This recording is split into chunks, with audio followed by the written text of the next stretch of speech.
வணக்கம் மக்களே, welcome back to my channel. இன்றைக்கி நம்மக்கிட்ட வந்து பார்த்திங்க அப்படின்னா மஹிந்திராவுடைய பிராண்ட்லேருந்து வந்து ஒரு ஃபேமஸான எஸ்யூவி வெஹிக்கிள் வந்து நம்ம எடுத்துகிட்டு வந்திருக்கோம். XUV 500 வண்டி வந்து நம்மக்கிட்ட இருக்குது. ஒயிட் கலர் TN 57 திண்டுக்கல்லுடைய லோக்கல் ரெஜிஸ்ட்ரேஷனில் உள்ள வண்டி. இது வந்து 2020 மாடல் வண்டி. Single owner. 80,000 கிலோமீட்டர்ஸ் வந்து வண்டி வந்து மொத்தம் வந்து ரன் ஆகி இருக்குது. இன்சூரன்ஸ் லைவில் வந்து நமக்கு கொடுத்துருக்காங்க. ஒரு ப்ராப்பர் கம்பெனி சர்வீஸ் ரெக்கார்டோடு வந்து நமக்கு இந்த வண்டி இருக்குது. இது வந்து W7 மாடல் வண்டி.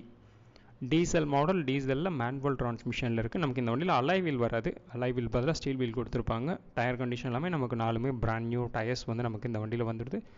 இந்த XUV 500 பட்ஜெட் வந்து பார்த்தோம் அப்படின்னா நமக்கு 14,90,000 கோட் பண்ணியிருக்காங்க. 2020 மாடல் 14,90,000 வந்து நமக்கு இந்த வண்டிக்கு பட்ஜெட் வந்து கோட் பண்ணியிருக்காங்க. திண்டுக்கல்ல உதயம் கார்ஸில் சேலுக்கு அவைலபிள் இருக்குது.